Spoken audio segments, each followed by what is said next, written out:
El tema de hoy, como ustedes saben, es Melquisedec, Abraham y Yahvé. Entonces, para poder estudiar este tema, que es bastante extenso y complejo, yo hice una muy breve síntesis de Melquisedec y su relación con Abraham. ¿Por qué Melquisedec eligió a Abraham? ¿Sí? Entonces, les voy a compartir mi pantalla, son solo 2 páginas, y después pasamos al documento donde se habla de Yahvé y también de Abraham y de Melquisedec, ¿sí? Que está profundizado el tema de la evolución del concepto de Yahvé. Entonces, les voy a compartir aquí. Díganme, por favor, si lo ven. Sí, ¿A quién le gustaría leer, por favor? a mí me Lo gustaría. veo. Sí, perdón. ¿Alguien más habló? Estaba confirmando que lo veo, lo visualizo. Ah, muy Gracias. bien, muchas gracias. ¿Alguien más aparte de Irma quisiera leer? Bueno, a Irmita, adelante, por favor. Si alguien levantó o movió algo, no lo veo en este momento, así que por favor hable. Hablar. Sí, porque no. Oh, ok, yo. Bueno, entonces vamos a hacer Gracias. esto. Irma lee esta primera parte y la parte del documento lo lees tú, Víctor. ¿Te parece bien? Gracias. En la siguiente ¿Hasta vez que dónde leo? compartimos. Son 2 páginas. Los Ok. dos, si puedes, por favor. Gracias. Melquisedec, Abraham y Yahvé. La alianza de Melquisedec con Abraham. Objetivamente, la religión hebrea está basada en la alianza entre Abraham y Maquiventa Melquisedec. Evolutivamente, es la consecuencia de muchas circunstancias debidas a situaciones extraordinarias, pero culturalmente se ha apropiado libremente de la religión, la moralidad y la filosofía de todo el Levante. Una gran parte de la moralidad y del pensamiento religioso de Egipto, Mesopotamia e Irán fue transmitida a los pueblos occidentales a través de la religión hebrea. Los miembros de la familia de Catro, con quien Melquisedec vivió más de 30 años, conocían muchas de estas verdades superiores y las perpetuaron durante mucho tiempo en su familia, incluso hasta la época de su ilustre descendiente Moisés. Este contó con una convincente tradición de los tiempos de Melquisedec que le había sido transmitida por esta rama, la de su padre, así como por otras fuentes pertenecientes al linaje de su madre. Los síndicos Melquisedec habían estado observando durante algún tiempo a los antepasados de Abraham y estaban convencidos de que en alguna generación nacería un descendiente que estaría caracterizado por la inteligencia, la iniciativa, la sagacidad y la sinceridad. Los hijos de Terah, el padre de Abraham, respondían en todos los aspectos a estas expectativas. La posibilidad de ponerse en contacto con estos hijos polifacéticos de Terah fue la que tuvo tanto que ver con la aparición de Maquiventa en Salem y no en Egipto, China, la India o las otras tribus del norte. Melquisedec hizo una alianza formal con Abraham en Salem. Le dijo a Abraham, mira, ahora los cielos, mira ahora los cielos y cuenta las estrellas si puedes. Tu descendencia será tan numerosa como ellas. Abraham creyó a Melquisedec y esto le fue contado en justicia. Melquisedec le contó entonces a Abraham la historia de la futura ocupación de Canaán por sus descendientes después de su estancia en Egipto. Esta alianza de Melquisedec con Abraham representa el gran acuerdo urantiano entre la divinidad y la humanidad, según el cual Dios acepta hacerlo todo y el hombre solo acepta creer en las promesas de Dios y seguir sus instrucciones. Hasta ese momento se había creído que la salvación solo se podía conseguir por medio de las obras, los sacrificios y las ofrendas. Ahora Melquisedec traía de nuevo a Urantia la buena nueva de que la salvación, el favor de Dios, se puede obtener por la fe. Pero este evangelio de la simple fe en Dios era demasiado avanzado. Los hombres de las tribus semíticas preferían volver posteriormente a los antiguos sacrificios y a la expiación de los pecados mediante el derramamiento de sangre.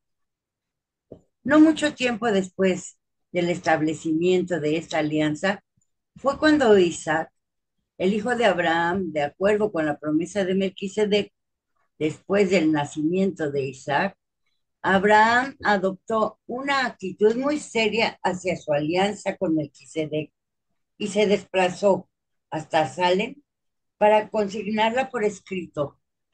Durante esta aceptación pública y oficial de la alianza, fue cuando cambió su nombre de Abraham por el de Abraham.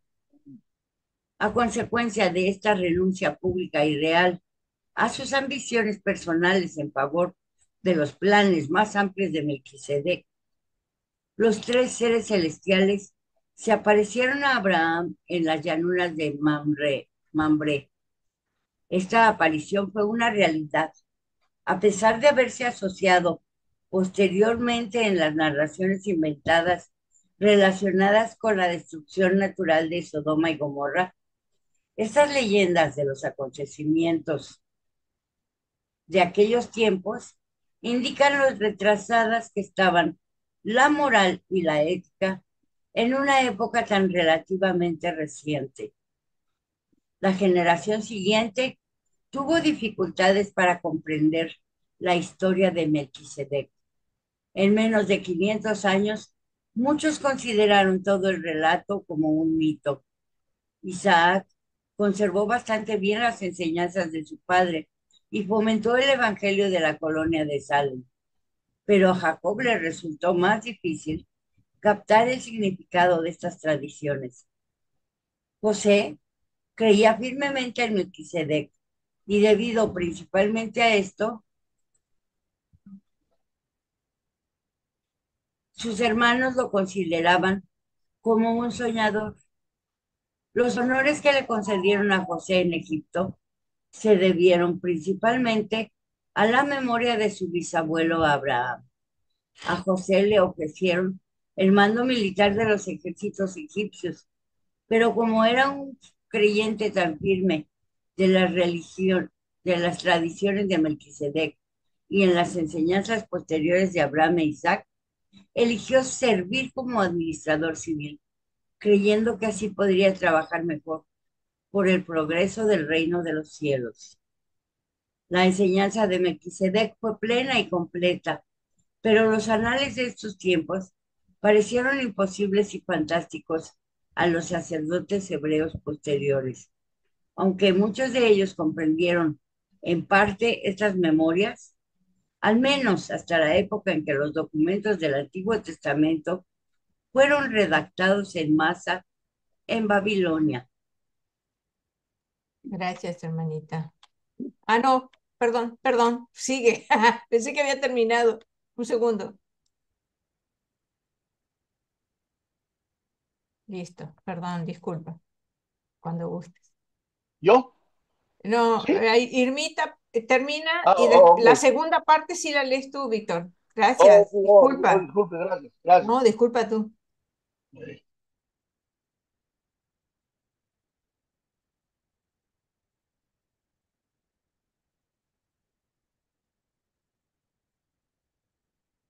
Irma, ¿nos escuchas? Sí, No, Irma. Parece que no, que se congeló Irma. Ah, espera que tengo oh, mis cámaras. Ay, se salió. Bueno, entonces sigues tú, Víctor, por favor, ¿sí? oh, ok, sí, muchas gracias. Gracias, gracias a ti. Sí. Lo que los escritos del Antiguo Testamento describen como conversaciones entre Abraham y Dios eran en realidad entrevistas entre Abraham y Melquisedec. Los escribas posteriores consideraron que el término Melquisedec era sinónimo de Dios. El relato de los múltiples contactos de Abraham y Sara con el ángel del Señor se refieren a sus numerosas conversaciones con Melquisedec.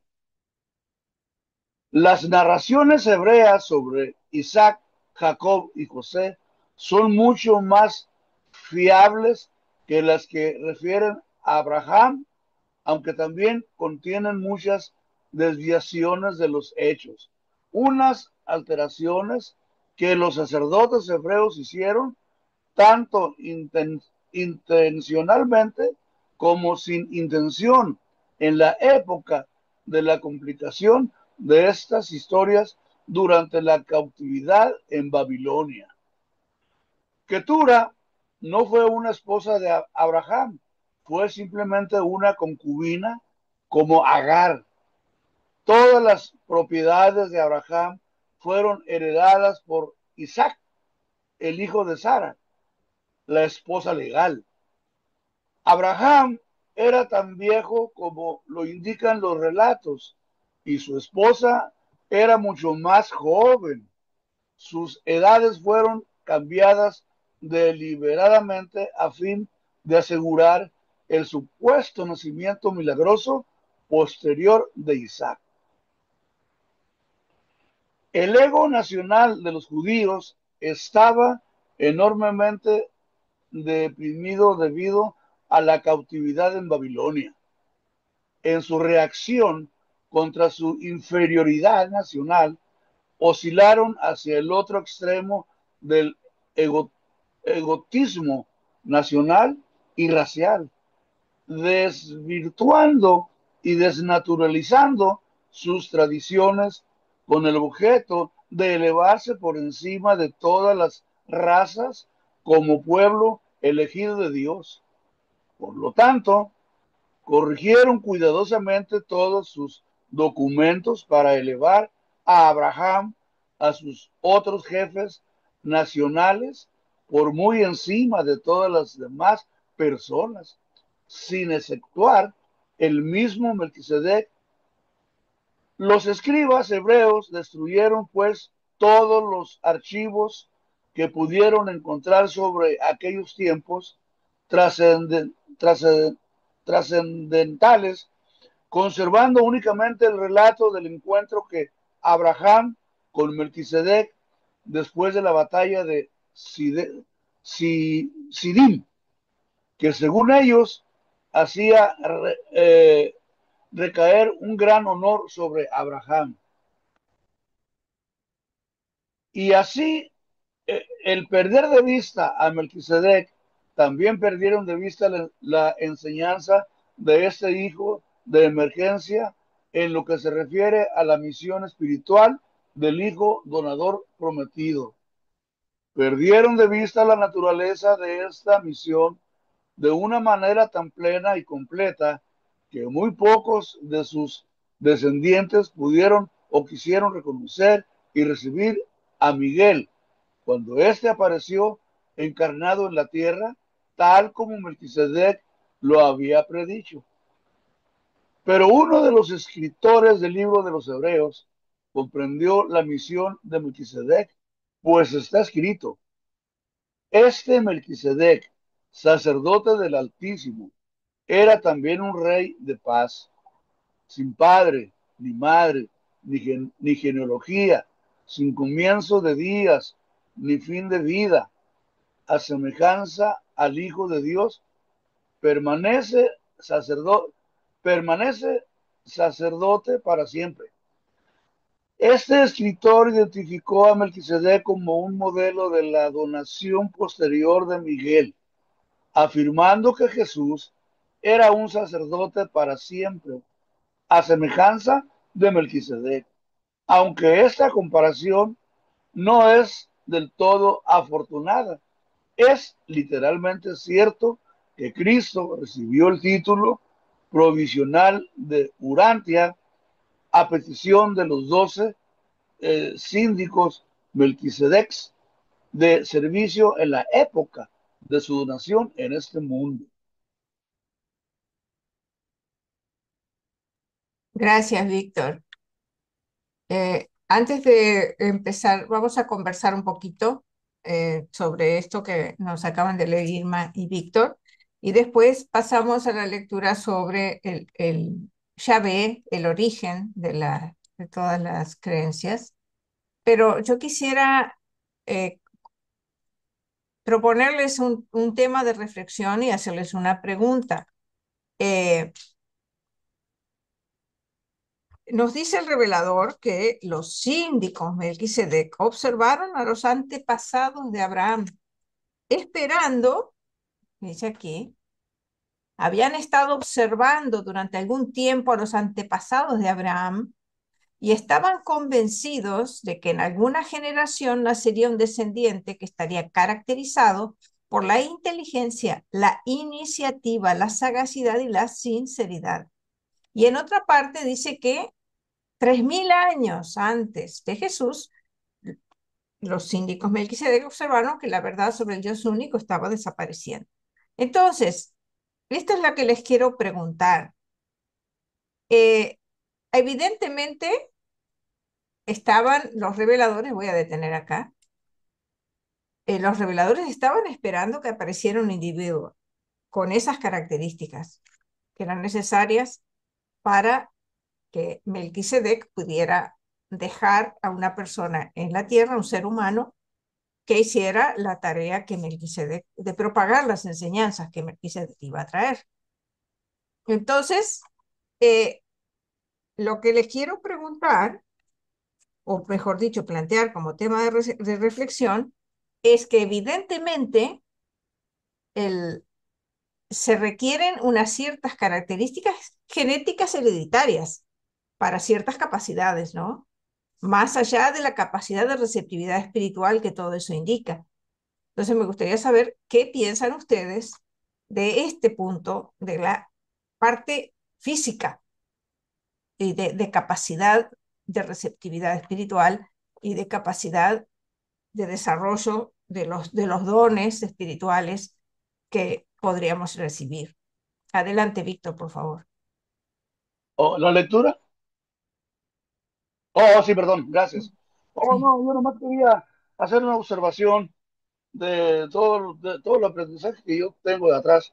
Este, eh, los sacerdotes, cuando el rey Ciro devolvió al pueblo de los judíos a su tierra, Jerusalén, después de 70 años, Edras era el cabecilla de todos los escribas, este, pues quitó todo lo que estaba exactamente en esta lectura, todas las enseñanzas de Melquisedec, todo lo que quitó todo, o sea, ellos hicieron ese Tanaj, esa Torah, este, a lo de ellos nomás, y echaron a perder todas las enseñanzas echar a perder, me refiero a que, pues, le echaron tierra, y nomás ahí se menciona Melquisedec, nomás cuando Abraham le lleva un diezmo y todo eso, pero no,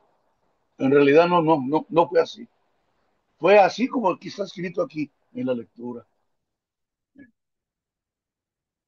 Por eso para mí yo comparo aquí, tengo la Torah, la comparo con el libro y hago comparaciones. No, pues no. Mucho engaño, muchas mentiras. Y, y pues bueno, pero así sucedió. Gracias, Víctor. Ismael, adelante, por favor.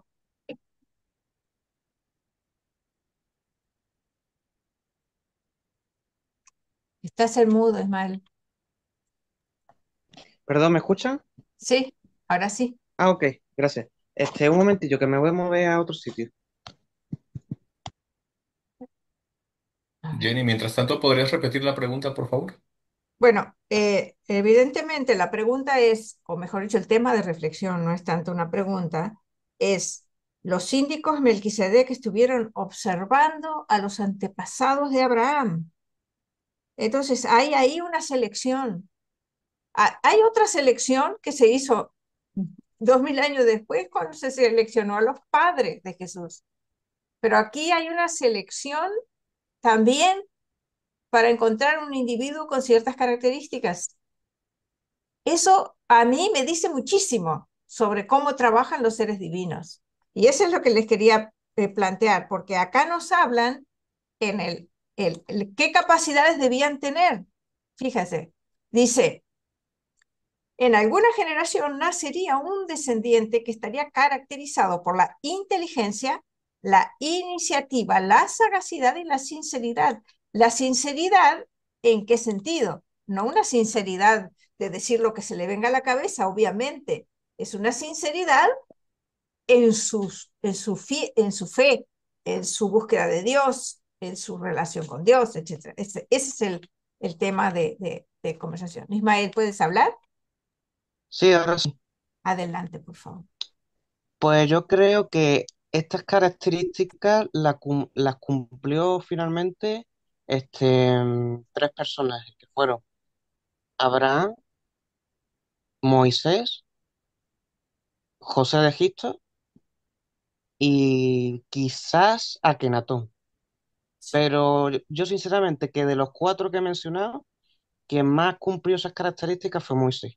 Porque por ejemplo, la enseñanza de José en Egipto se perdieron, los egipcios la abandonaron. Akenatón fue demasiado rápido en enseñar las cosas, quería todo demasiado deprisa y eso fue suicida. Pero Moisés fue el que mejor adaptó a la enseñanza, el que mejor fue paciente y el que mejor fue sabio a la hora de enseñar al pueblo hebreo sobre el único concepto de Dios. Intentó también eliminar los sacrificios de animales, intentó también darle al pueblo hebreo un concepto de Dios más claro del que ya tenía. Este, y creo sinceramente que fue él el único que trajo al pueblo hebreo y a otros pueblos el único concepto de Dios, el concepto de Yahvé. Gracias, Ismael. Alfonso, adelante, por favor.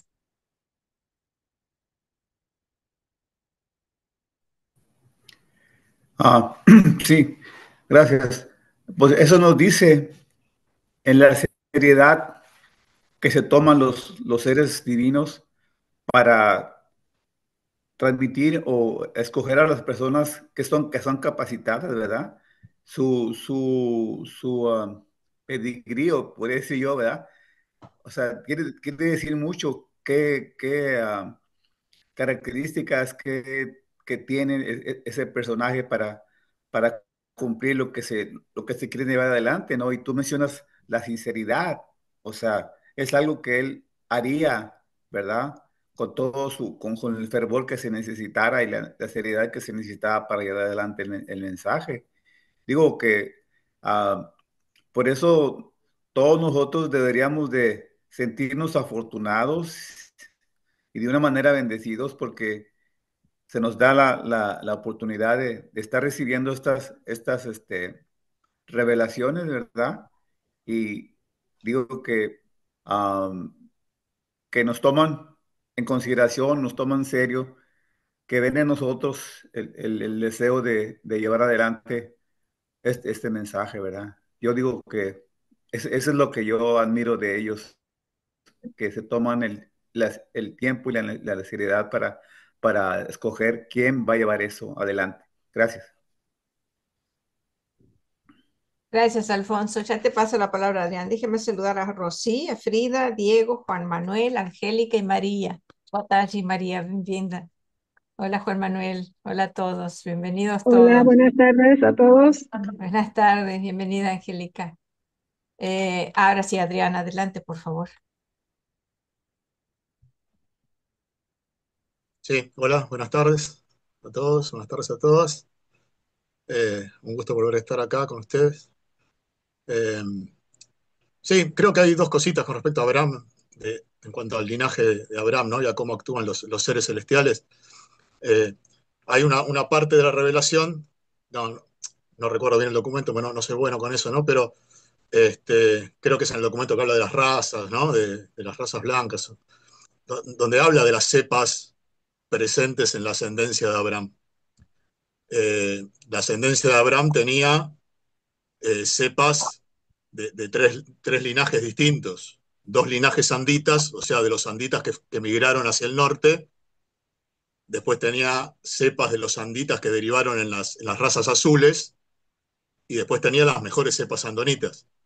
Entonces los reveladores nos cuentan que de una u otra manera, tanto cultural como religiosamente, la familia de Abraham era eminentemente andita, tenía lo mejor de las cepas anditas, y en cuanto a su idioma y en cuanto a su idiosincrasia, tenía lo mejor de las cepas andonitas, ¿no? Esto lo digo porque, como bien dijiste, Boschini, cuando nos hablaste recién de que tiempo después con la familia de Jesús también hubo como una selección, ¿no?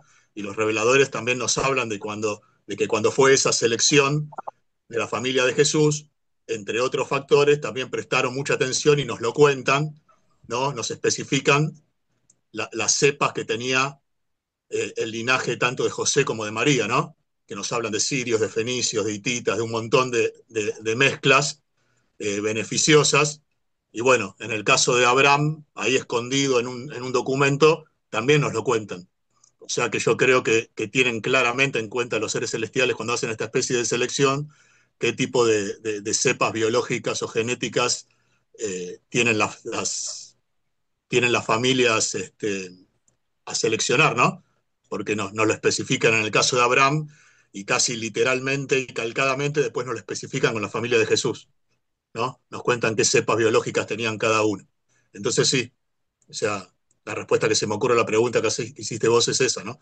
Que en la forma de actuar de los seres celestiales en estos temas de seleccionar, no pueblos elegidos, porque también nos dicen los reveladores que no hay pueblos elegidos, sino individuos elegidos o individuos seleccionados, cómo actúan, ¿no? Con esto de las cepas. Y después otro dato interesante que se me ocurre, que no está exactamente ligado, pero también eh, con esto de las familias, ¿no? Nos dan a entender que el hermano de Abraham, por lo que nos dan a entender los reveladores, el hermano de Abraham también estuvo seleccionado, o sea, seleccionaron a los dos.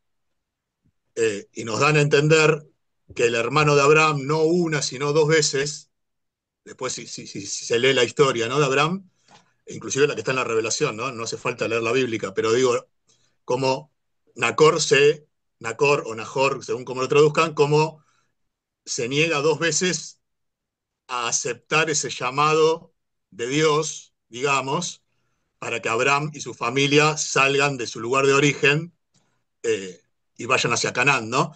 O sea, por dos motivos distintos y en dos momentos distintos, Nacor se niega. Y Nacor también era uno de los seleccionados, nos da a entender la revelación. Entonces, a mí lo que me parece interesante de este hecho, de esta negativa de Nacor, es cómo, que muestra cómo la predestinación, digamos, entre comillas, de esta elección eh, está siempre subordinada y está siempre sujeta, aún sujeta al rechazo, por la elección personal del libre albedrío soberano de la persona. O sea, Nacor claramente hizo uso de su libre albedrío y pese a estar seleccionado también por ser parte de los ascendientes de Abraham, de tener su mismo linaje, cómo rechazó ese llamado de Dios, ¿no? Para ir a Canaán y cómo durante dos veces consecutivas en distintos momentos decide quedarse en el mismo lugar.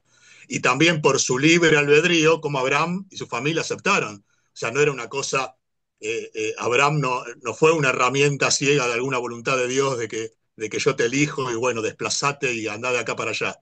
O sea, así como Nacor utilizó su libre albedrío para la negativa, claramente Abraham, su padre, y otros seguidores y otros familiares eh, aceptaron la orden, entre comillas, de Dios de partir hacia Canaán, también en base a su libre albedrío y a su libre decisión, ¿no? Entonces, como en la misma familia, dos hermanos elegidos para la misma misión, si se quiere, cómo gracias a su libre albedrío uno aceptó y otro rechazó el llamado de Dios, digamos. Y esto es una buena muestra, ¿no? De cuando tantas veces hablamos del libre albedrío y de que si está sujeto a la predestinación o a cosas prefijadas, y no, bueno, el libre albedrío siempre es soberano y está por encima de todo, ¿no? Así que bueno, esta historia de Abraham también, tanto a favor como en contra, también nos lo muestra, ¿no? Así que bueno, eso, gracias por ahora. Eso, gracias, buenísimo. Muchas gracias. Adelante, Jorge, por favor.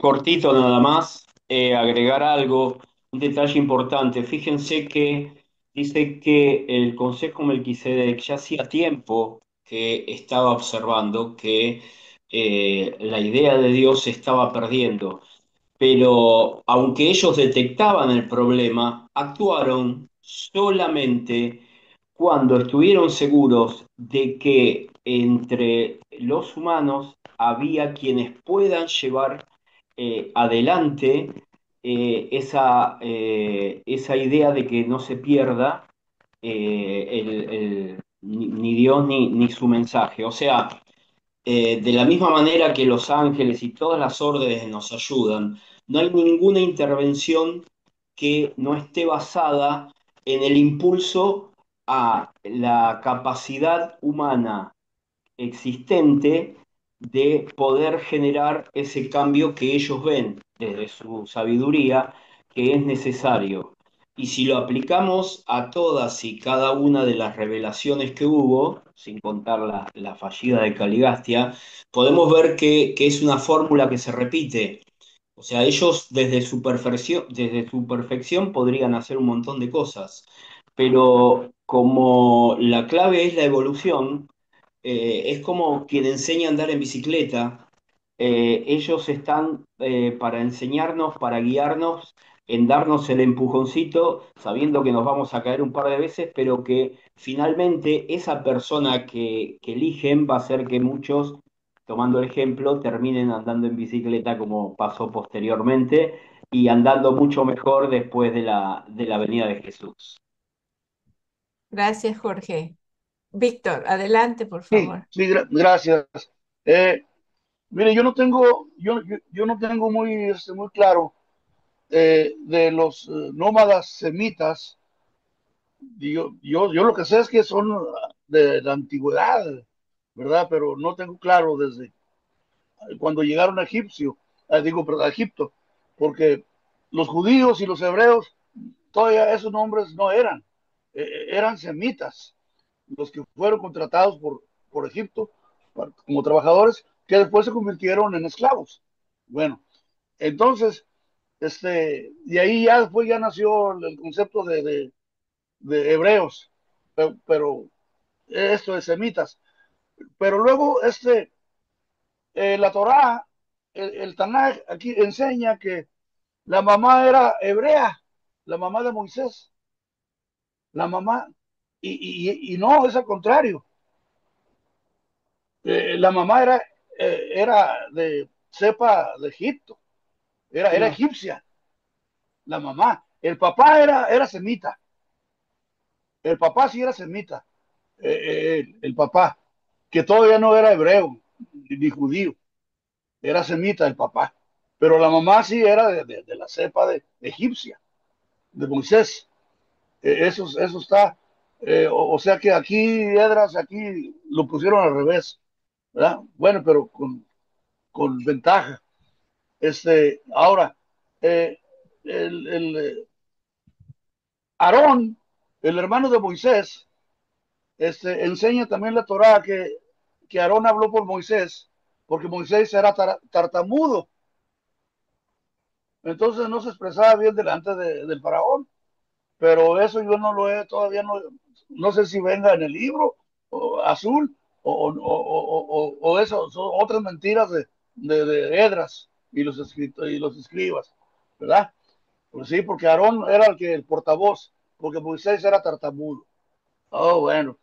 Entonces, ahora, lo que sí también no me quedó claro aquí fue lo de Sodoma y Gomorra. Si de Sodoma y Gomorra fue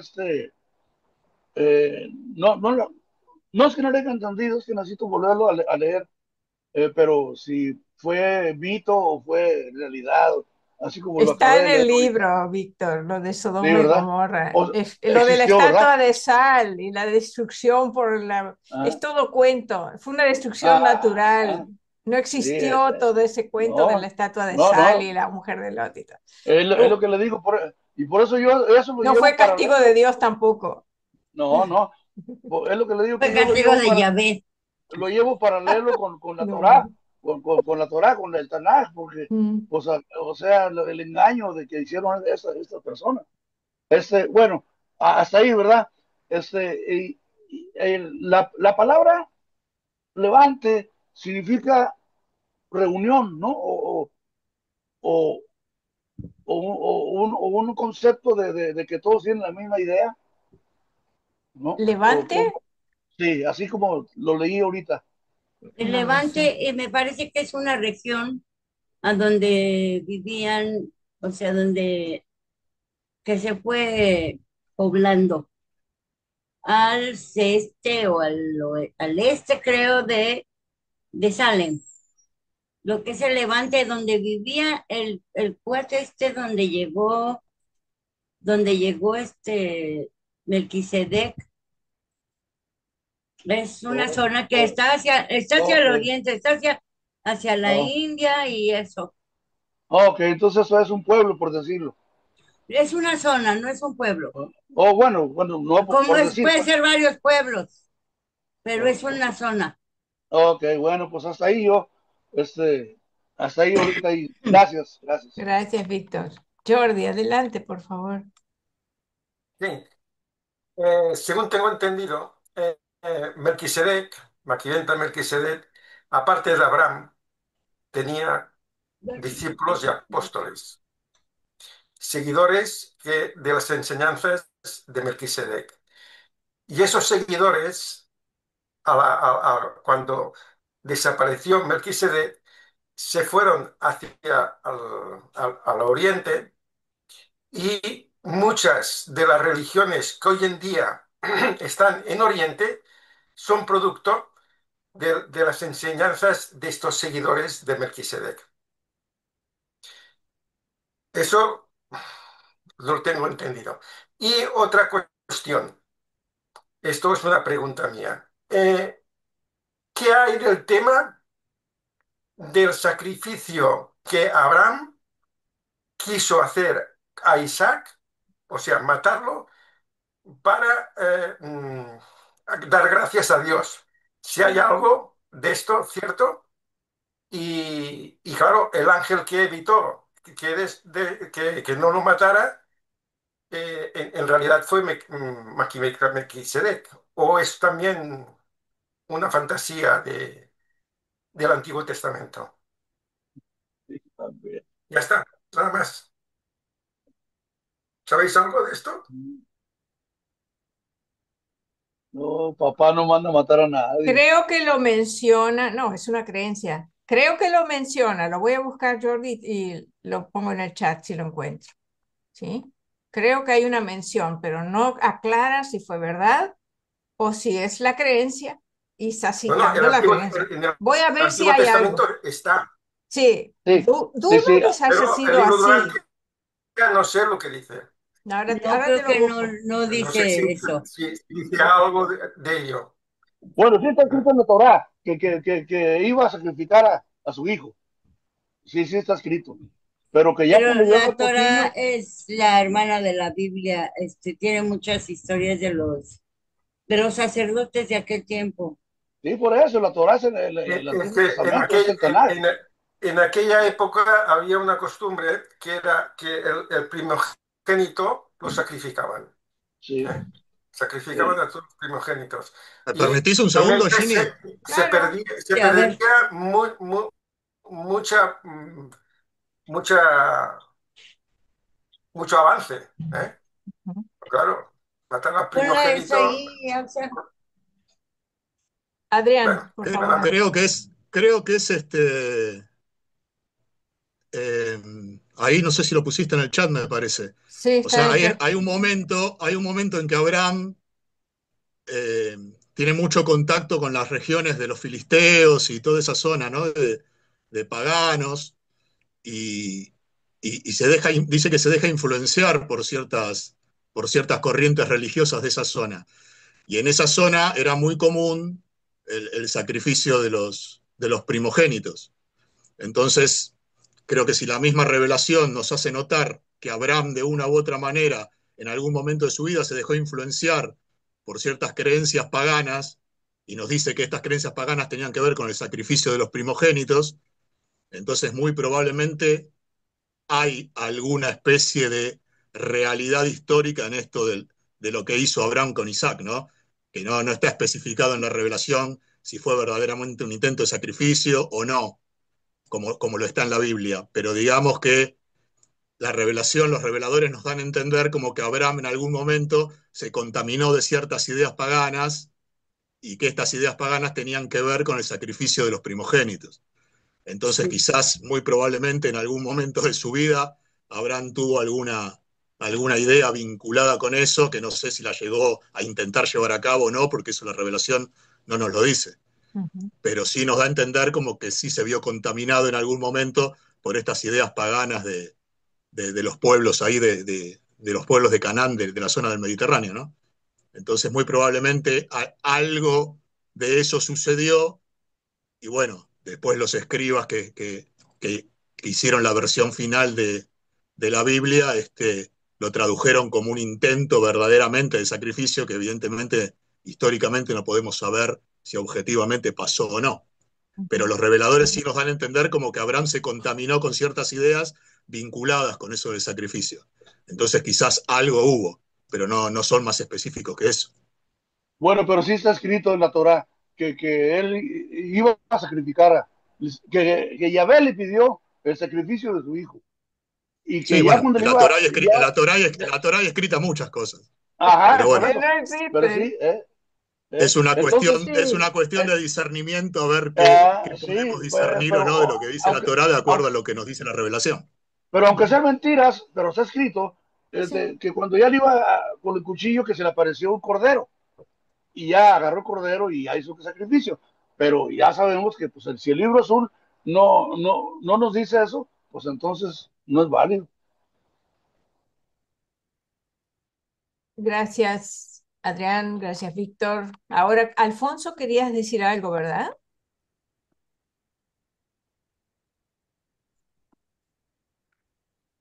Sí, sí, parece que Adrián ya contestó sobre lo que quiere decir el levante, ¿verdad? Pero se referían a las prácticas de las tribus a las que pertenecía Abraham, o sea, las prácticas que eran llevadas por la tribu, esas tribus que acostumbraban a sacrificar a sus, pero si están diciendo que Abraham no podía tener hijos, ¿a quién iba a sacrificar? ¿Verdad? O sea, o a quién sacrificó. O sea, ahí se practicaba eso, pero él nunca lo llevó a cabo, ¿verdad? Acá, nada más que nuestros hermanitos de la religión de los musulmanes lo toman como algo grandioso para ellos, que iba a sacrificar a su hijo y que le paró la mano Yahvé o Alá, ¿verdad? Pero para ellos eso sí fue verdad, pero para nosotros sabemos que no fue así, porque si le prometió Melquisedec que iba a tener, que iba a tener descendencia, ¿verdad? Es que no había tenido, o sea, que nunca había practicado eso él. Lo practicaban las tribus en las que tuvo contacto él. Eso es lo que yo quería. Y también lo de Sodoma y Gomorra, es una área, lo he visto yo muchas veces en la televisión, que te enseñan donde dice que pasó eso, y es una zona donde hay muchos escapes de gases y todo eso, y explosiones, ¿verdad? Pero nada más eso, y inclusive el que anda manejando ahí donde el mar, le puso el nombre a su barco, la esposa ¿cómo se llama? El que iba escapando de Sodoma, Lot. la esposa de Lot, esposo de Lot, así se llama el barco que usan para andar ahí, y es pura sal, todo lo que cae ahí se convierte en sal, porque es un lago lleno de pura sal, Ujú. ¿verdad? Pero ahí Ya. en ese documental lo Es el mar enseñan que muerto. era una área, ¿eh? El mar muerto, Y eso, todo lo que cae ahí se convierte en sal, sí, ¿sí? porque tiene mucha sal, pero ahí no hay nunca sucedió eso. Es todo. Gracias. Gracias, Alfonso. Irmita, adelante, por favor. Bueno, lo de los hijos, los sacrificios, sí, fue una cosa que tenían los fenicios, me parece, o algo de ellos. Pero, no creo, a Abraham no se le dijo eso, al menos por parte de ningún ángel ni Dios.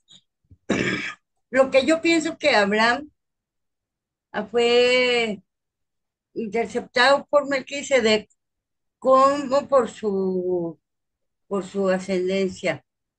Pero sí, el libro de Urantia dice que Abraham era, o sea, no tenía mucha noción acerca de las cosas de Dios, sí creía en un solo Dios, pero no era muy avesado en las cosas de la religión. Fue instruido por Melquisedec porque era muy diligente, pero era un poco sonso, así como yo. No, no sabía tanto, no tenía mm, tanto interés antes de conocer a Melquisedec. Pero se supone que de la semilla de Abraham es que iba a haber o sea, la descendencia, ¿no? De los padres de Jesús o algo así. No recuerdo bien ahorita cómo está, pero sí sé que este Abraham no era tan versado en lo de las escrituras y eso fue más bien por su genealogía. Gracias. Gracias, hermanita. Te paso la palabra a Víctor, después a Jordi, y después les quiero Sí, plantear otro sí, tema sí, que, rápido. sí, por favor, gracias. Sí, rápido. Eh, lo relacionado con los sacrificios, pues está muy claro que nuestro amadísimo Maestro Jesús de Nazaret lo rechazó siempre, rechazó esos sacrificios que hacían en el templo de esos animalitos. Él nunca estuvo de acuerdo con nada de eso. Por eso tuvo muchos problemas con su propia familia y la propia gente.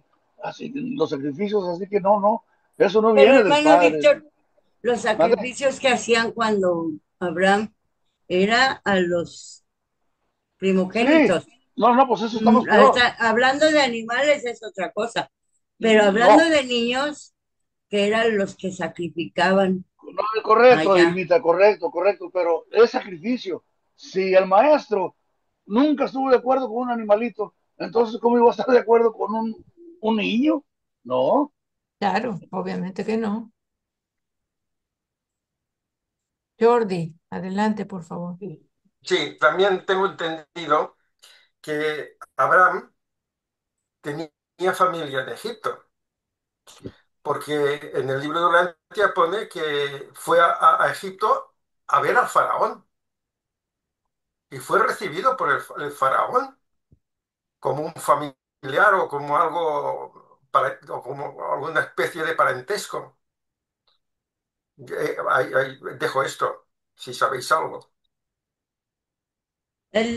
Lo que sí las escrituras dicen en el libro de Urantia es que Abraham venía de Ur de Caldea.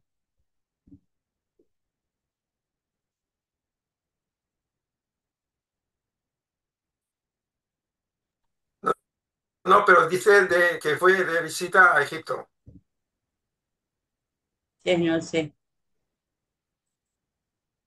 Es verdad, acá dice, se los voy a leer, lo voy a compartir, disculpen, un segundo. Uy, ¿dónde? Miren, dice, poco después de haberse establecido cerca de Salem, Abraham y Lot viajaron al valle del Nilo para conseguir víveres, pues en aquel momento había una sequía en Palestina. Durante su breve estancia en Egipto, Abraham encontró a un pariente lejano en el trono egipcio y sirvió como comandante de dos expediciones militares con mucho éxito para este rey. Durante la última parte de su estancia al borde del Nilo, Abraham y su esposa Sara vivieron en la corte y cuando se marchó de Egipto recibió una parte del botín de sus campañas militares. Abraham necesita una gran resolución para renunciar a los honores de la corte egipcia y volver al trabajo más espiritual patrocinado por Maquiventa. Pero Melquisedec era respetado incluso en Egipto. Y cuando informaron de toda la historia al faraón, este incitó firmemente a Abraham a que regresara para cumplir sus promesas a favor de la causa de Salem. Entonces, sí, había un pariente de Abraham y les voy a detener aquí. Correcto, como tú dices, Jordi. Bueno, ahora les quiero plantear la siguiente pregunta. Para mí esto es para que les huele la cabeza. Miren, Melquisedec hizo una alianza formal con Abraham en Salem. Le dijo a Abraham, mira ahora los cielos y cuenta las estrellas si puedes. Tu descendencia será tan numerosa como ellas. Abraham creyó a Melquisedec y esto le fue contado en justicia. Y aquí viene el asunto. Melquisedec le contó entonces a Abraham la historia de la futura ocupación de Canaán por sus descendientes después de su estancia en Egipto. ¿Qué les parece eso? O sea que Melquisedec y el gobierno divino sabían que los hebreos iban a estar cautivos en Egipto y que iban a ser liberados. Por lo tanto, el nacimiento de Moisés tiene que haber estado previsto también, de alguna manera, o alguien con las capacidades de Moisés. ¿Mm? ¿Para qué? ¿Qué les parece? Adelante, Víctor, por favor. Sí, no, pues tremendo. Mire, se enseña también, se sigue enseñando que la descendencia de, de Abraham, que todo el pueblo judío hebreo viene del Abraham, por eso le llaman el papá, Abraham, el papá, o sea, todavía, porque así está escrito, que toda la descendencia, y no es cierto, no, porque Abraham, este, todos los semitas, cuando ya estaban ahí en Egipto, no era descendencia de Abraham, no, no, no. Ese es otro engaño también de Edras con sus escribas, ¿sí? O sea, bueno, yo al menos yo me doy cuenta porque pues hago comparación aquí con mi Torá y mi libro azul y no coordina nada. ¿Eh? Gracias, Víctor. Adelante, Irmita, por favor. Estás en mudo. Sí, cosa rara a mí. Este, pues sí, hubo esta alianza y cuando nació Isaac, pero la cosa o sea, lo que le dijo Melquisedec a Abraham de su descendencia, también tiene que ver con la seriedad con que Abraham creyó en la palabra de Melquisedec. No sé cómo van los hijos de Abraham, pero sí sé que creo que Jacob sí es hijo de Abraham, que fue cambiado su nombre a Israel y es el que es padre de las 12 tribus, que es bueno, son 12, Judá y XX. Y ellos, o no sé si nada más fue por parte de José y Benjamín, que fueron los hijos de la concubina de este,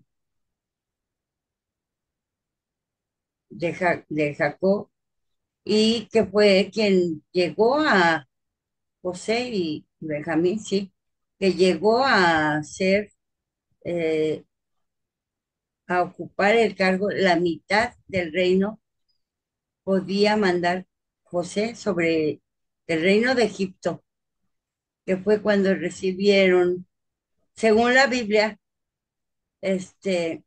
a los pueblos y cuando la gran hambruna. Aquí el libro de Urantia nos dice que Abraham y otros fueron a comprar, bueno, a conseguir mm, eh, estos, estas cosas que necesitaban su suministro, a Egipto, que eran los que estaban Los granos. prevenidos contra la carencia, sí, contra la carencia durante los 7 años. Y este pueblo sí lo sacamos de Egipto, Las vacas pero flacas y las vacas también, gordas. también el pueblo hebreo estuvo varias veces en esta situación de ser entregado a otros pueblos, no nada más Egipto, o yo lo he entendido así, en Babilonia tuvieron problemas con los, con otro pueblo, no me acuerdo cuál, pero sí es de verdad, eh, era un pueblo rebelde, era un pueblo muy, muy desobediente, y solo sus hombres más santos, la cosa que los salva es el hecho de creer solo en un Dios, o sea, el hecho nacional de creer solo en un Dios, pero reyes tras reyes hacían lo que querían y y ponían altares y altares que venía otro y los volvía a tumbar. Ujú. La historia de Israel es muy fuerte, es de denuncia totalmente. Gracias, Bueno, hermanita. sí, Gracias. Adelante, Marcelino, por favor. Muchas gracias, estimada Gini. Un gran abrazo para todos. Bueno, mire, lo que tú dices, Gini, es realmente muy posible. No olvidemos que a los antiguos profetas se les daba ciertos adelantos para que dieran algunos datos de lo que iba a pasar en el futuro. De manera pues de que muy probablemente se sabía en cierta medida lo que podía pasar con la aparición de Moisés y este proceso. De manera pues que dependiendo de esos planes que se tengan para determinado planeta, se dan algunos datos y por eso Melquisedec tenía algunas informaciones ya previas, ¿no? En cuanto a la palabra levante, no olvidemos que se refiere al oriente generalmente del Mediterráneo, pero tiene como sinónimos este, oriente, saliente, naciente, la palabra levante. Entonces, tiende a indicar el oriente de la región, ¿no? Ok. En ese caso. Y en cuanto a la cuestión de los sacrificios, no olvidemos que la mente del primitivo pues siempre buscaba la forma de ver cómo se conectaba con Dios cuando pensaba que se había roto ese contacto a través de ofrecerle algo y antes no solamente se sacrificaba, sino se comía lo que se sacrificaba un familiar y se practicaba el canibalismo porque se pensaba que la carne pues tenía algún significado positivo y se consumía eso, de manera pues que el canibalismo se fue superando y quedó todavía ese sacrificio del primer hijo del animal o del humano, ¿no?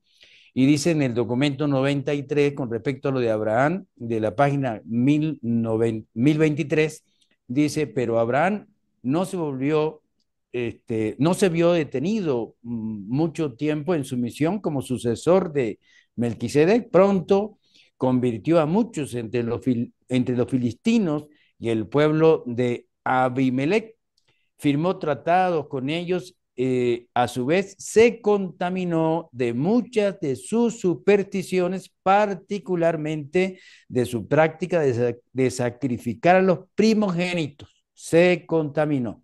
Y en este mismo documento, un poco atrás, en la página 1018, dice, así pues, Melquisedec no consiguió nunca erradicar completamente esta tendencia al sacrificio en las prácticas religiosas de sus seguidores, ni siquiera de Abraham.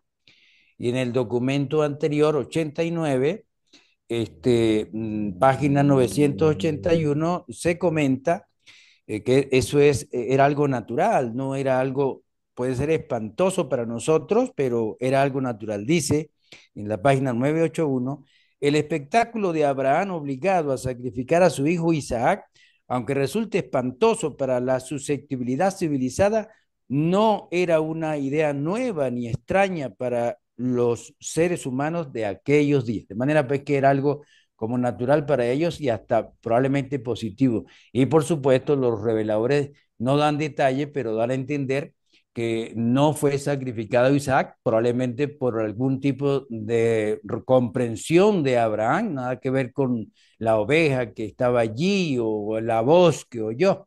También hay que tener en cuenta que no solamente Abraham tuvo el contacto con Melquisedec, que por cierto se confundió cuando se hablaba del contacto angélico de Sara y Abraham con los ángeles, pues entonces era la voz de Melquisedec, pero también se le aparecieron tres seres celestiales a Abraham. De manera pues todo eso pudiera tener que ver con el hecho de haber comprendido que no era lo que era la voluntad de Dios sacrificar a su hijo Isaac. Quería compartir eso, estimada Jill. Correcto, correcto, hermanito. Hola, hola, yo quería comentar que en la época anterior a Moisés, ¿qué faraones estuvieron en Egipto? Porque a mí me da la impresión que Akenatón tuvo que ver mucho con el pueblo judío y cuando Moisés cogió y se fue de Egipto, seguramente se fue con muchos seguidores de Akenatón. Y otra cosa, Moisés en Egipto era un general,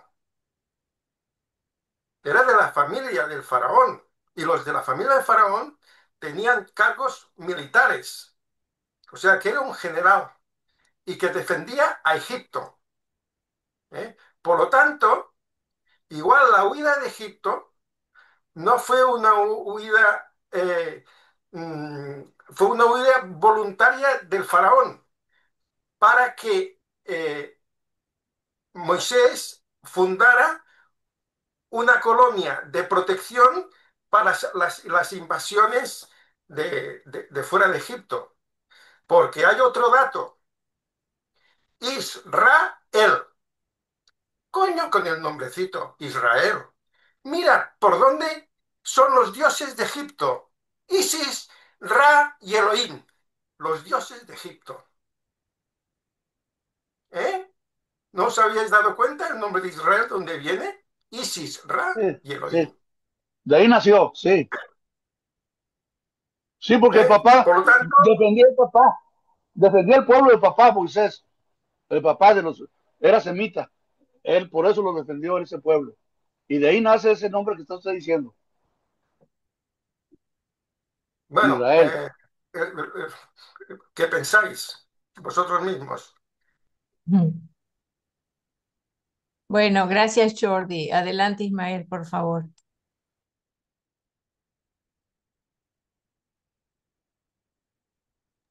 Ismael. Hola, ¿me Ahora escuchas? sí, sí, sí. Ok, gracias. Bueno, yo quería hacer, hablar de dos cuestiones. Quería hablar sobre el tema de que Melquisedec, pues en cierta manera sabía que a lo mejor este, iba a haber una hambruna brutal durante los pueblos hebreos, porque Abraham, por ejemplo, fue a buscar víveres en Egipto. Si fue a buscar víveres y alimento en Egipto es porque ya estaba empezando a haber hambruna. Y en el tiempo de José, iba a haber una hambruna de 7 años. 7 años iba a haber hambruna porque no llovía y al no llover, pues las cosechas se marchitaban. Entonces, a lo mejor Melquisede lo que se percató es que con los cambios climáticos que había en aquel momento y que las cosechas cada vez estaban más marchitas, pues a lo mejor lo que Melquisede se percató es que dentro de muchos años iba a haber una hambruna y si el pueblo hebreo no migraba hacia Egipto, iba a morir de hambre. Entonces, yo creo que también José fue un personaje importante.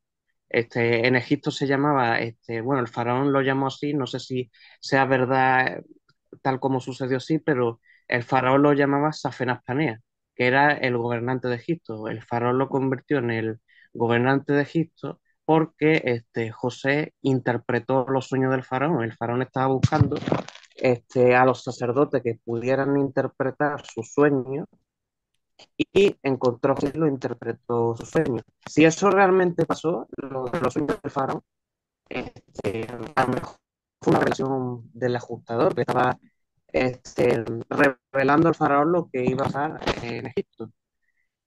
Y a lo mejor, pues, José fue guiado espiritualmente para interpretar los sueños del faraón. No sé si eso pasó de verdad, pero si pasó, yo creo que a lo mejor o una especie de guía espiritual o algo así hacia José y también un tipo de revelación al faraón de Egipto para que los egipcios y los hebreos se salvaran de esos años de hambruna.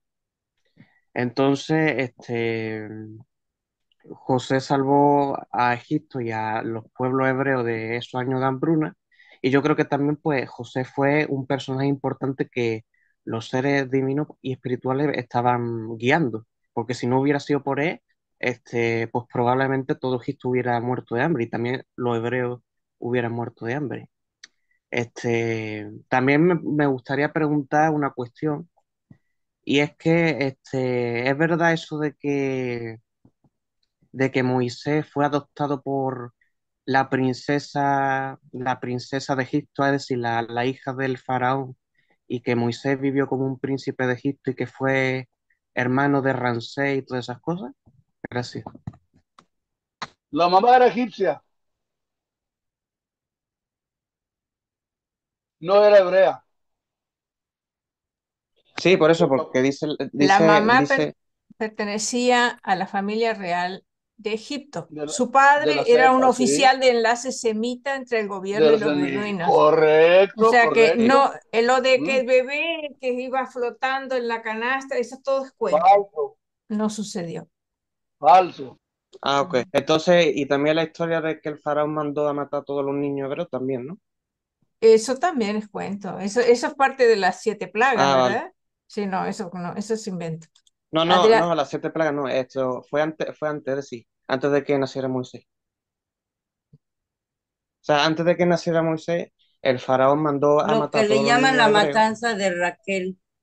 no sé si sucedió algo eso. así, sí. Nunca lo he visto. Fue Sí. porque, fue porque el faraón veía que los hebreos se estaban reproduciendo de manera rápida y temiendo una rebelión o algo así, mandó a matar Cuando a todos el los niños. pueblo era esclavo, según la Biblia narra que mandó a matar a todos los menores de 2 años del pueblo hebreo porque se estaban reproduciendo, como dice Ismael, bastante rápido. cosa que el pueblo egipcio no tenía. Bueno, vamos a pasarle la palabra a Adrián entonces. Y Adrián, por favor, adelante. Sí, gracias. Eh, a ver, varias cositas, a ver si me acuerdo. En cuanto a lo de Israel, la etimología de Israel, eh, mayoritariamente, según lo que dicen los estudiosos, no tiene nada que ver con Egipto. O sea, inclusive Israel es un nombre tardío.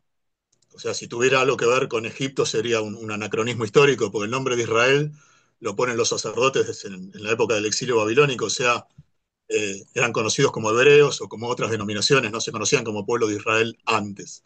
Entonces es difícil que tenga algo que ver con algo egipcio. O sea, Israel etimológicamente quiere decir el que se peleó con Dios o Dios prevalece en la lucha. Y es Sí, precisamente a raíz del nombre que toma Jacob, que a la sazón era nieto de Abraham, hijo de Isaac. Eh, Jacob, según las leyendas y las tradiciones hebreas, tiene una pelea con un ser celestial, una especie de pelea. Entonces, después de esa pelea, adopta el nombre Israel. Por eso Israel sería el que peleó con Dios. Entonces, esa etimología hebrea no tiene nada que ver con algo egipcio. Esa etimología hebrea se le puso a Israel en la época del exilio babilónico, como dije. Entonces es muy posterior. Entonces sería un anacronismo que se retrotraigan tantos siglos para que Israel tenga algo que ver con algo egipcio. O sea, yo creo que no tiene que ver. En cuanto a lo que preguntó Jordi, también de las dinastías egipcias, eh, en la época de Abraham estaba la dinastía decimotercera. O sea, es muy probable que el faraón que tuvo alguna especie de relación familiar con Abraham haya sido Sesostris III, que era de la dinastía decimotercera. Después Akenatón viene muchos siglos después y es de la dinastía 18. Y los de la dinastía 19, o sea, la posterior a Akenatón, serían los que tuvieron más o menos cronológicamente que ver con la época del Éxodo. En cuanto a quién fue el faraón en la época del Éxodo, era hay un Ramsés. debate, hay un debate muy arduo, digamos.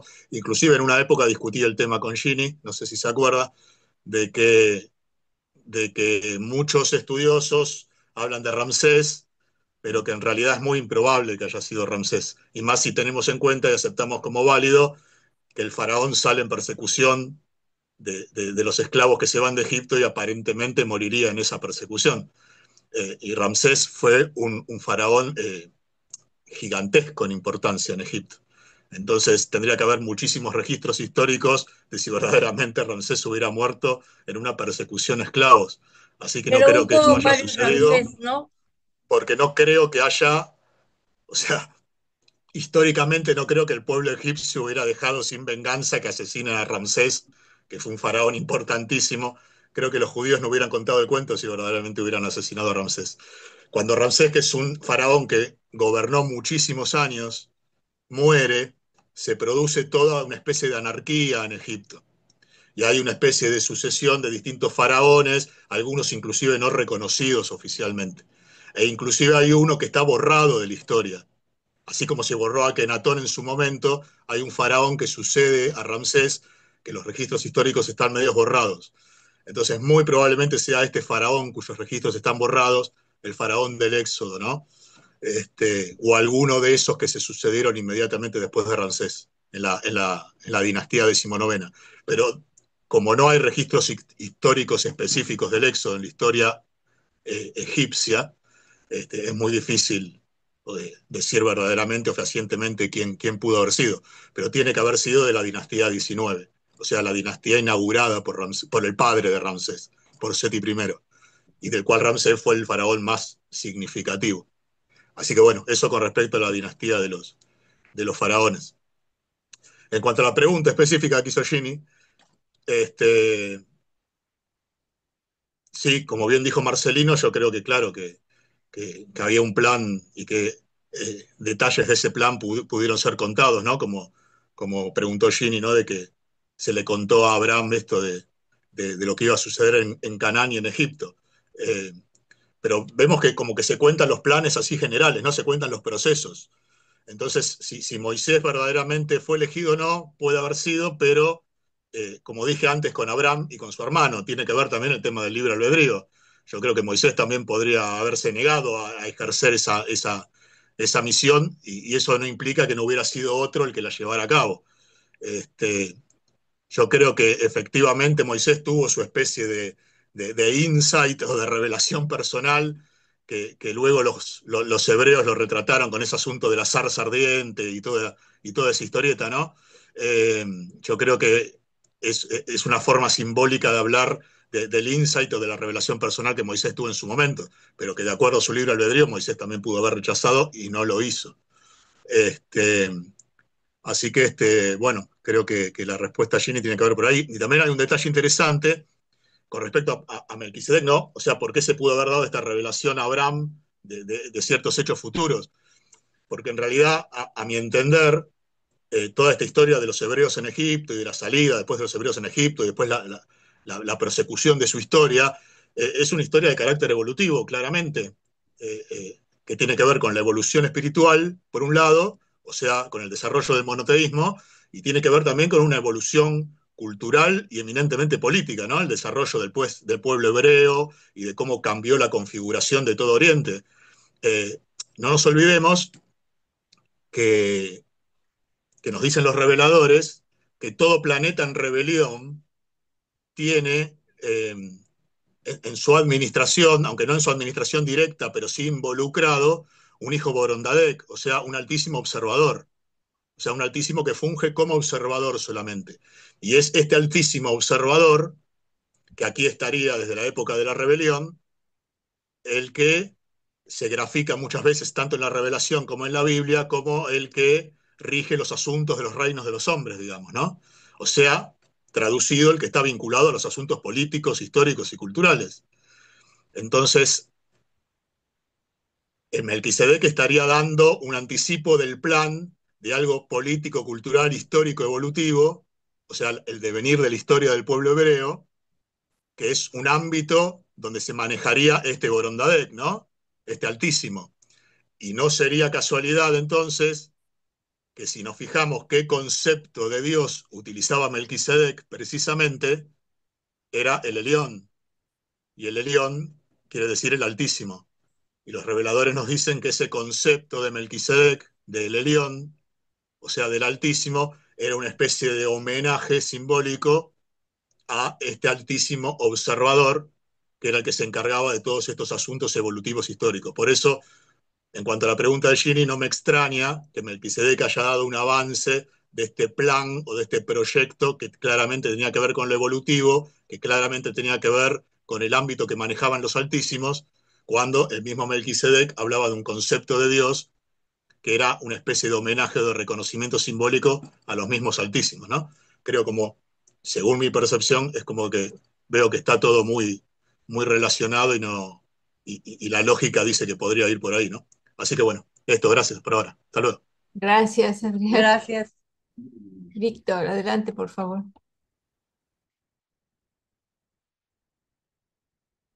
¿Estás en mudo? Sí, respetando aquí las palabras del hermanito Adrián, desde Argentina, eh, para mí, o sea, es lo que comentó de Jacob. Sí, así está escrito en la Torá. Jacob se durmió y agarró de almohada una piedra y luego soñó una escalera al cielo. Entonces ahí fue revelado, ahí se dio un tiro con Dios supuestamente, con un ángel, y ahí le dio acá arriba, abajo de la cintura y lo dejó chueco y, y, y le ganó al ángel. Y, y ya de ahí ya le cambió el nombre a Israel. Ya no te vas a llamar Jacob, te vas a llamar Israel. Así está escrito aquí. Yo estoy hablando de acuerdo a la Torah y al libro azul, ¿verdad? Yo respetando a mi hermano Adrián con su forma de cómo lo expuso.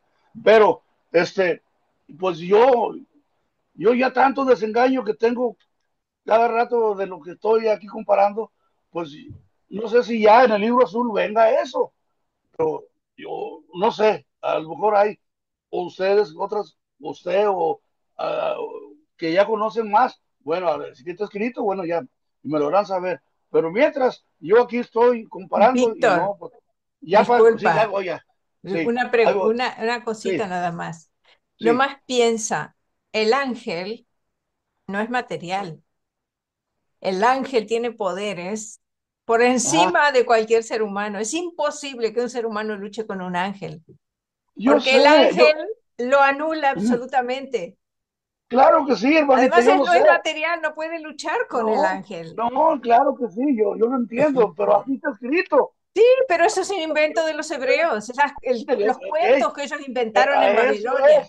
a eso me refiero, a eso me refiero yo ya. Claro, Entonces yo eso ya no lo creo yo. Bueno, claro, hasta, está hasta bien, ahí. Y que la correcto. almohada y que todo eso. Ahora, lo relacionado con los sueños de José, pues también es esa otra, para saber, porque el faraón manda, soy yo, 7 vacas flacas y 7 vacas gordas y nadie le atinó y los mandaba a matar, ¿ya? Entonces José le dijo, no, José, a ese sí te va a decir la verdad. Y ya fue cuando le dijo que eran 7 años de producción de mucho grano y 7 años de hambruna, que José le hizo saber y que ahí, pero ahora para saber si es verdad, o sea, todas esas dudas, pues yo, como le digo, aquí las tengo porque, pues, ¿verdad? Ujú. Yo fui muy creído de la Torá, pero para mi vida llegó el libro azul y pues ya, bueno, Gracias, Víctor. eh, Adelante, Pablo, por favor. Gracias, Jenny. Sí, comentar algunas de las cosas. Primero, gracias, Adrián, por ese contexto que nos diste, porque yo ni tenía ni idea y estuvo muy bueno el contexto. Muchas gracias. Quería comentar sobre la pregunta que tú, la cita que pusiste y la pregunta que hiciste, ¿no? O sea, que nos hace a todos la cabeza así. ¿Qué hizo Melquisedec? ¿Fue una profecía? O un conocimiento profundo de la situación que estaba ocurriendo. Y vamos a tomar algunas premisas. Nos dicen que el pueblo hebreo no fue escogido, pero que ciertamente Abraham fue escogido como persona, ¿verdad? Tenía un tremendo potencial y fue escogido. Ese es un punto uno. Y al el ser escogido, digamos, para una misión que repercute en una raza y que de hecho sabemos que repercutió en todo un pueblo en el que creó una cultura, una religión monoteísta en la que luego se otorga nada más y nada menos que el hijo creador de nuestro universo local. No es poco decir, ¿no? Pero encima de eso, Maquiaventa Melquisedec, que era uno de los síndicos encargados del planeta, le hace una promesa, hace un pacto con Abraham, ¿ya? Y le habla de su simiente, de sus descendientes. Ahora, vamos a verlo dentro del contexto. Esto lo están diciendo cuando estaban en Salem. Egipto seguía siendo sus vecinos, ¿ok? Evidentemente, en Egipto era costumbre agarrar mano de obra, esclavizarla en cualquiera que se enfrentara con ellos y utilizarla como mano de obra para seguir creciendo. Esa era una costumbre en esa época de los faraones y de los reyes judíos y de muchas otras culturas, por supuesto, pero estamos hablando específicamente en el caso de los judíos. Entonces, si Melquisedec le estaba prometiendo a Abraham que su simiente, que su descendiente iba a crecer tremendamente, y de paso, Abraham tenía como meta, como foco a Canaán como la tierra prometida, porque ahí era donde iban a crecer. Estamos hablando de que ya se podía prever que iba a haber un crecimiento poblacional fuerte con una diferencia de religión con respecto a Egipto, a los faraones que estuvieran en el momento, y eso iba a generar fricciones. Pero ahora tomemos otra cosa en cuenta. Abraham tenía un pariente en el trono de Egipto, porque lo dice allí casualmente el documento. Y vemos que Moisés, también su descendiente, montones de años después, tiene nada más y nada menos que a su mamá en la realeza de Egipto. O sea que de alguna manera este pueblo, y si aquí iba a crecer, estos descendientes de Abraham, siempre iban a estar relacionados no solo territorialmente con los egipcios, sino que iba a haber un vínculo de alguna manera que siempre iban a estar en comunicación. Entonces, Melquisedec podía decir, bueno, ya va, si esta gente va a crecer, ¿verdad? Van a desarrollar una cultura propia, una religión propia, puede haber una desarmonía en un momento, ¿y qué van a hacer los egipcios en ese momento que detentan el poder? Pues los van a esclavizar, ¿verdad? Los van a someter. Eso puede ocurrir.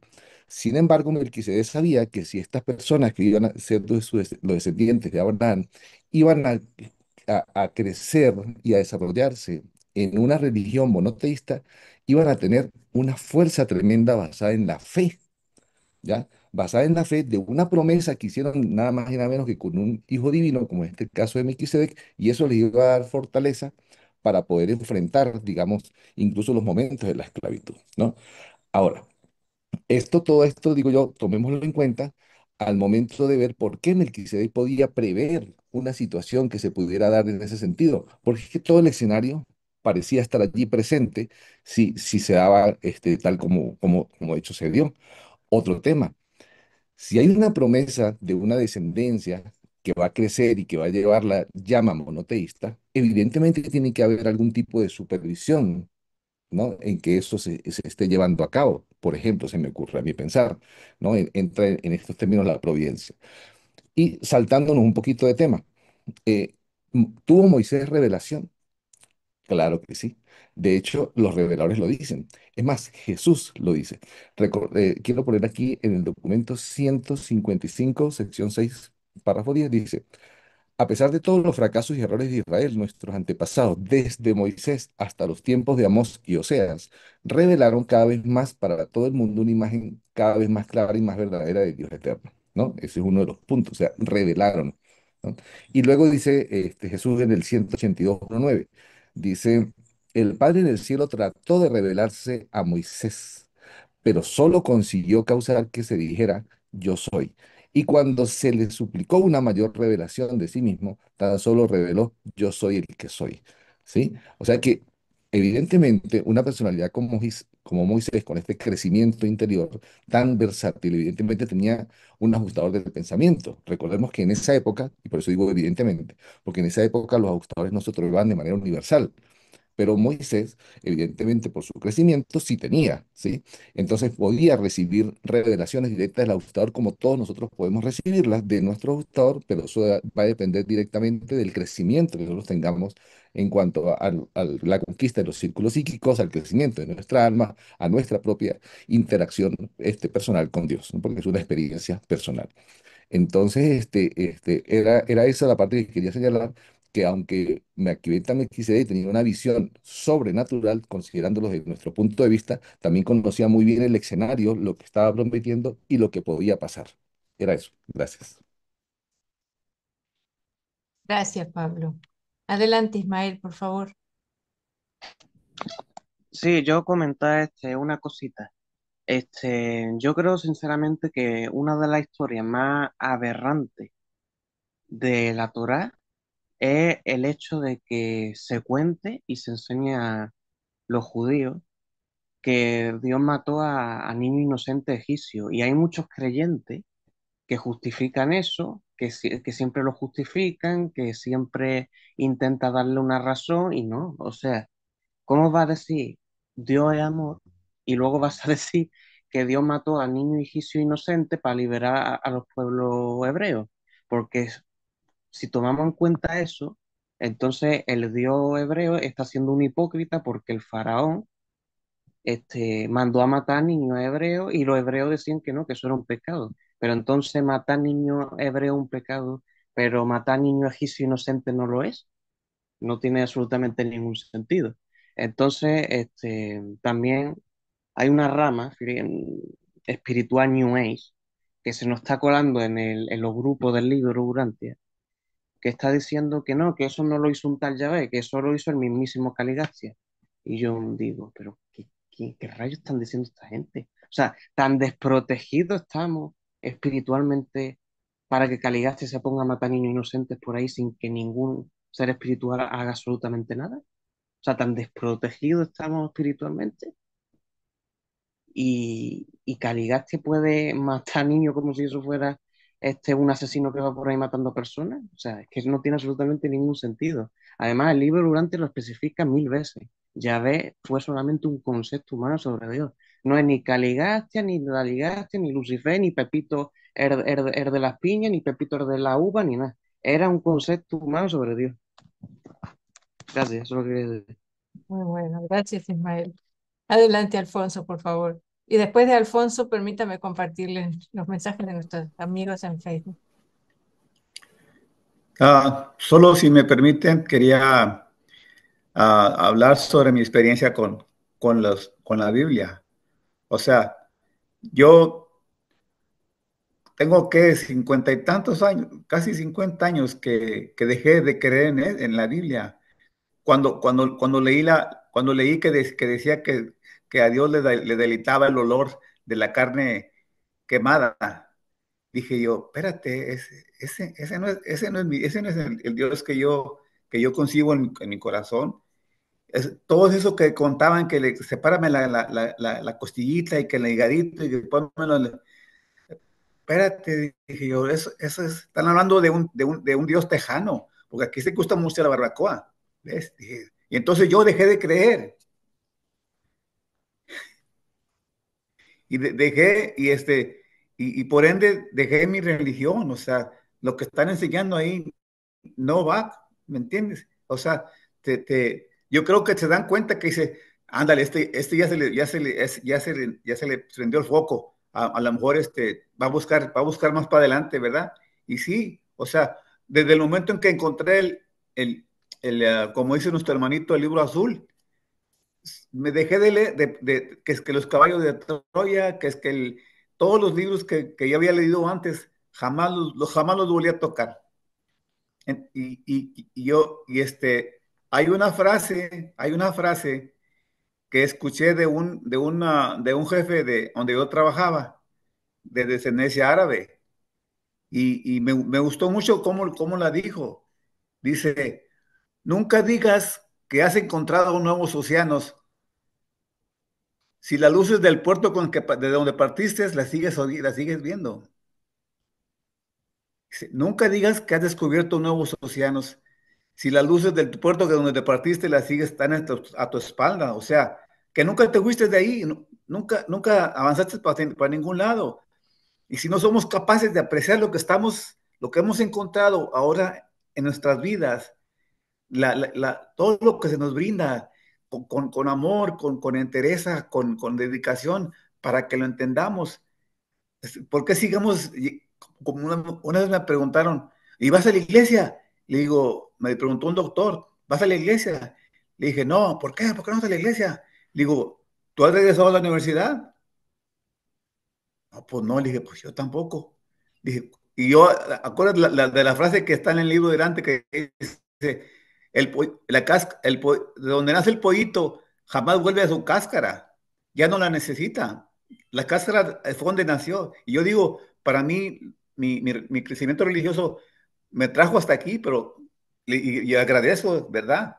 Pero si no somos capaces de apreciar lo que tenemos en nuestras manos, por todos estos años, y le pongamos ánimo y entereza a lo que queremos aprender, y estamos regresando otra vez. ¿A qué regresas? Pues digo, no puedes decir que descubriste algo bueno si lo que dejaste lo sigues viendo, sigue a tus espaldas. Nomás quería decir eso, porque me gustó, y para mí fue muy importante decir, si ya partí hasta donde llegué, hasta este punto, y lo que estoy viviendo ahora tiene mucho más valor, ¿verdad? Y tiene un propósito, más que nada. Gracias. Ay, y Gracias, nomás Alfonso. quiero darle las gracias a todos nuestros hermanitos que les agradezco y les admiro su capacidad de entendimiento, de comprensión, y que nos brindan eso que ellos este, levantan de lo que de lo que han aprendido. Yo me regocija mucho ver cómo esta revelación los ha transformado a ellos, cómo brillan con su sabiduría, con sus pensamientos. Muchas gracias, hermanos. Muchas gracias. Gracias, Alfonso. Adriana, adelante, por favor. Sí, rapidito. Con respecto a esto que decía Alfonso, ¿no? Claro, su experiencia con respecto a la Biblia. Yo rapidito, ¿no? La mía quizás es diametralmente opuesta en el sentido de que bueno, como yo he pertenecido mucho tiempo en mi infancia y mi adolescencia a la comunidad católica, obviamente de acuerdo a mi edad y y a mis capacidades cronológicas, digamos, eh, yo me dediqué a estudiar la Biblia, o sea, era un estudiante de la Biblia. Y inclusive después de conocer la revelación y de abandonar, o sea, previamente de abandonar el catolicismo y después de conocer la revelación, eh, no me impidió seguir estudiando. De hecho, la sigo estudiando. Evidentemente desde un lugar distinto, desde una posición distinta, como puedo estudiar la revelación. ¿Y por qué la sigo estudiando? Porque eh, yo creo que indudablemente es un enorme compendio de sabiduría humana, ¿no? Como nos dicen los mismos reveladores. E inclusive la misma revelación cita la Biblia en cientos de veces, incontables veces. Eh, entonces, lo que está bueno de la revelación con respecto a este estudio de la Biblia eh, es que nos hace percibir y discernir cosas que antes no sucedía y yo no podía hacer. Me hace ver qué puede ser cierto, qué puede no ser cierto, qué cosa es una tergiversación, un agregado, una manipulación. Y eso lo aprendí gracias a estudiar historia o a estudiar teología o a estudiar también profundamente la revelación. O sea, entre las tantas cosas que la revelación sirvió para modelar mi vida personal, también me ayudó a eso, ¿no? A poder seguir estudiando algo que yo estaba estudiando desde otro lugar y con la capacidad de poder percibir y discernir por perspicacia espiritual cosas que antes no podía, o no veía, o no entendía, o no sabía, o no me daba cuenta. Pero la Biblia en realidad yo sigo pensando que es un gran compendio de sabiduría humana. Creo que tiene dos problemas básicos, que de la mitad para atrás está escrita por personas que para autojustificarse decidieron decidir que lo que ellos decían era palabra de Dios. Y de la mitad para adelante, o sea, a partir de la vida de Jesús, está escrito por personas que en su gran mayoría nunca pensaron que lo que estaban escribiendo o diciendo iba a ser tomado como palabra de Dios. O sea, se me ocurren, no sé, las cartas de Pablo. Creo que las cartas que Pablo le escribió a otras personas, creo que jamás el tipo pensó que eso iba a ser declarado palabra de Dios o inspirado, sino que eran cartas ocasionales que él escribía hacia otras personas por temas diversos. O sea, creo que tiene ese gran problema, ¿no? O como justificación, me estoy refiriendo a la historia hebrea para atrás, ¿no? El Antiguo Testamento. Como autojustificación, se utiliza a Dios y de Jesús para adelante se utiliza a Dios con textos, digamos, comunes o históricos o sociológicos que nunca tuvieron esa pretensión de ser iluminados, ni inspirados, ni mucho menos revelados, ¿no? Entonces creo que tiene ese problema.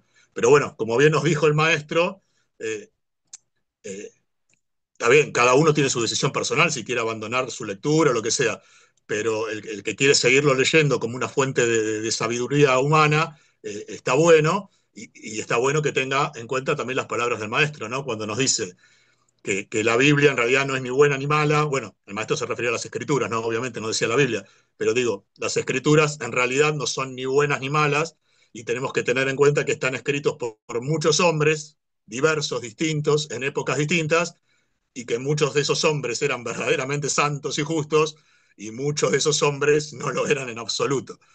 Entonces, ahí voy con esto de que digo de que la revelación nos puede ayudar a discernir o a percibir qué cosas son unas y qué cosas son otras, ¿no?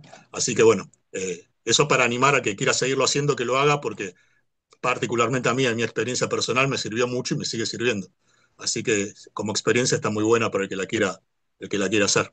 Así que bueno, gracias. Gracias, Adrián. Buenísimo. Adelante, Pablo, por favor. Gracias, Adrián. Gracias, Jenny.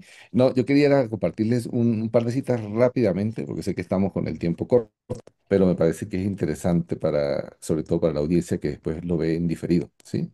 El documento 9622. Voy a leer rápido. Una y otra vez los semitas árabes se abrieron camino, peleando hacia la tierra prometida del norte, la tierra de la que fluía leche y miel, pero todas las veces fueron rechazados por los semitas y eteos, mejor preparados, organizados y más altamente civilizados del norte. Más adelante, durante una carestía particularmente grave, estos beduinos vagabundos entraron a Egipto en grandes números como trabajadores contratados para los trabajos públicos egipcios y se encontraron sufriendo la amarga experiencia de la esclavitud por el duro trabajo diario de los trabajadores comunes y explotados del Valle del Nilo. Fue solo después de los días de Maquiventa, Melquisedec y Abraham que ciertas tribus de los semitas, debido a sus creencias religiosas peculiares, fueron llamados los hijos de Israel y más adelante hebreos, judíos y el pueblo elegido. Así, o sea, estos fueron los calificativos que le dieron. Abraham no fue el padre racial de todos los hebreos, no fue ni siquiera progenitor de todos los semitas beduinos que fueron mantenidos cautivos en Egipto. Es cierto que sus vástagos al salir de Egipto formaron el núcleo del futuro pueblo judío, pero la vasta mayoría de los hombres y mujeres que se incorporaron en los clanes de Israel no habían vivido nunca en Egipto. Eran simplemente nómadas, compañeros que eligieron seguir el liderazgo de Moisés cuando los hijos de Abraham y sus asociados semitas viajaron de Egipto a través del norte de Arabia. Me parecía que era importante poner estas citas como contexto porque es mejor tener el marco de lo que Urantia nos explica al respecto. Era solo eso. Muchas gracias. Gracias, Pablo. Adelante, Marcelino. Hermanos, nos Muchas, falta un minuto para llegar a la hora sí, del tiempo que tenemos permitido. muy, Brevemente, gracias. muy breve, muy breve. Era simplemente para una cita del documento 174, donde aún como los distintos aspectos que se narran, muchísimos de estos aspectos milagrosos no fueron ciertos, aquí el mismo Jesús confirma que la zarza ardiente sí fue cierta. En el documento 174, él dice, cuando se refiere a la resurrección, dice el maestro, y aún vuestro padre Moisés comprendió esto porque en relación con sus experiencias junto a la zarza ardiente, él oyó al Padre decir, yo soy el Dios de Abraham, el Dios de Isaac y el Dios de Jacob. Quería solamente confirmar eso de la zarza ardiente, estimada Jenny. Gracias, Marcelino. Octavio, adelante, por favor. Hermanitos, buenas tardes, gusto en saludarlos. Este, Igualmente. más- yo nada más quería dar una recomendación, sobre todo a aquellos hermanitos que puedan escuchar esta exposición a través de las redes y que sean principiantes de estos grupos.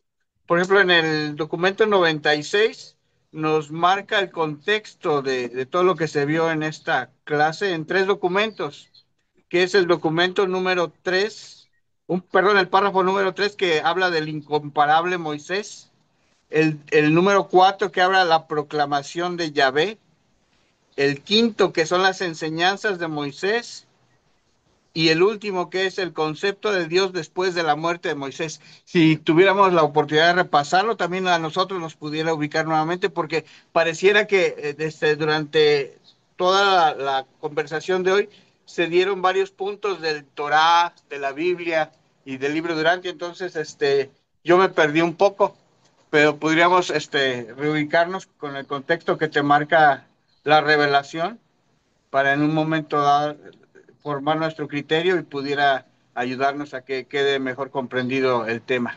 Muchas gracias y gusto en Octavio, saludarlos. disculpa, ¿te refieres a leer la vida de Moisés?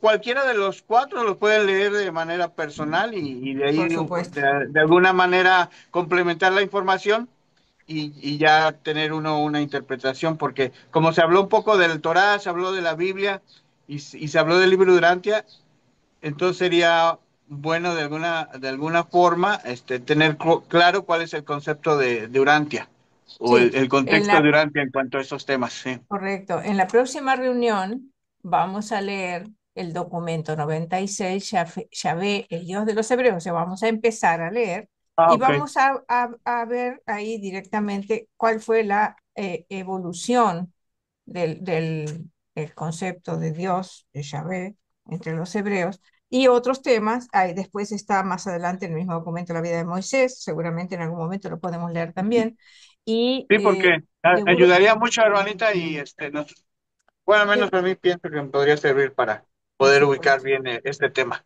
exactamente, porque está claro que sí, salpicado de muchas interpretaciones de cada quien, pero en un momento hay que encauzar lo que el libro de Urantia nos marca. por Claro, supuesto. para poder entenderlo así, ¿no? Por Gracias. supuesto. Gracias, Octavio. Adelante, Víctor. Después de Víctor, sí, vamos a saludar a nuestros amigos de Facebook y terminamos. Adelante, Víctor, por favor. Mudo, mudo. Perdón.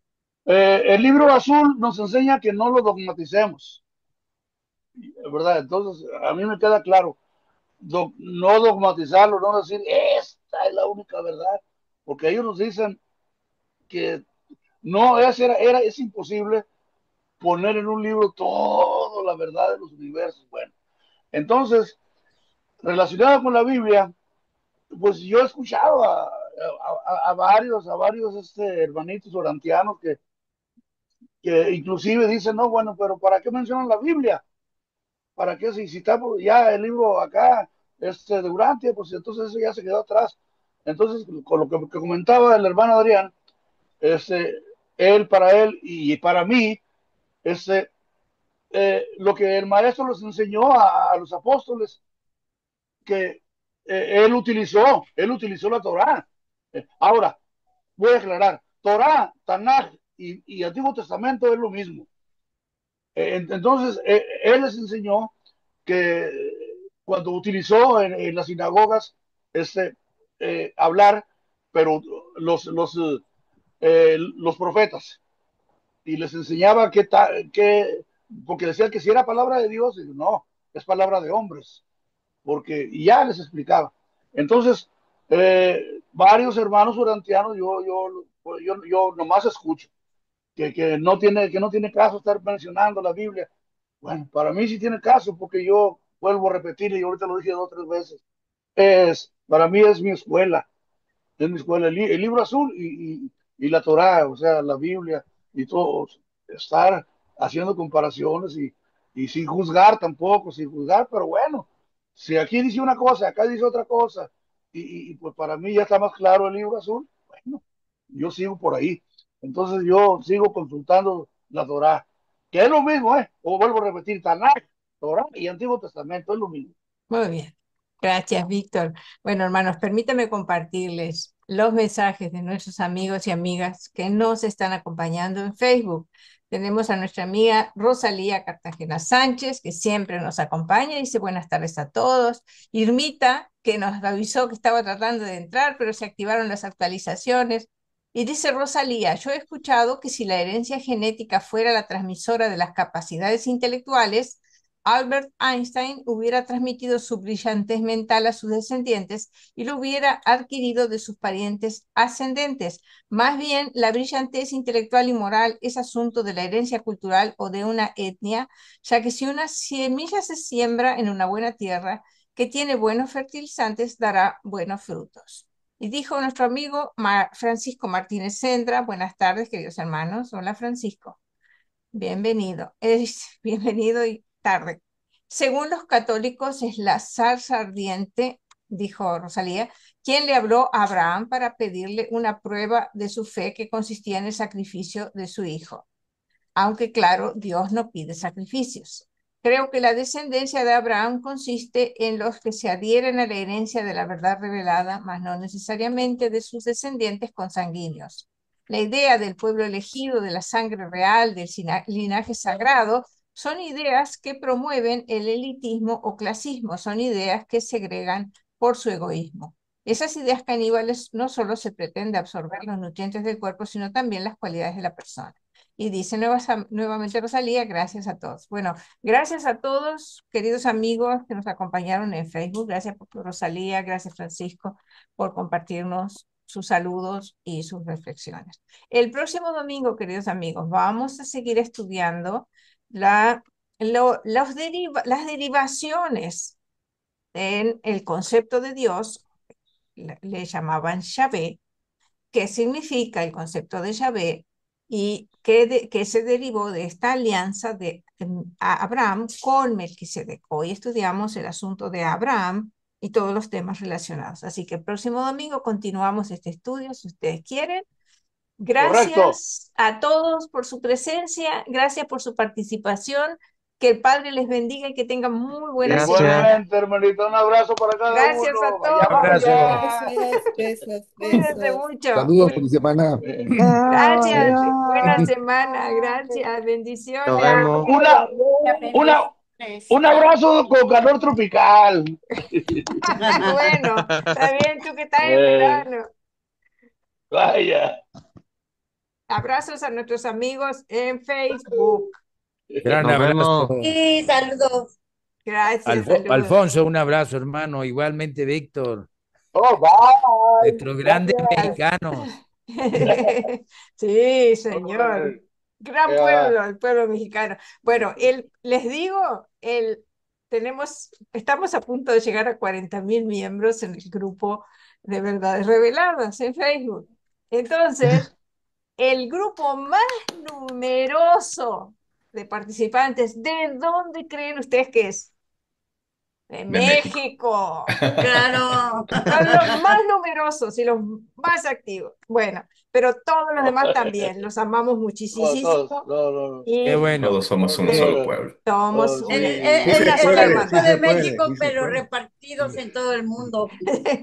Sí, Usted es chilanguita, hermanita Iván. No, siempre la Gran pelea con Irma. eso. no.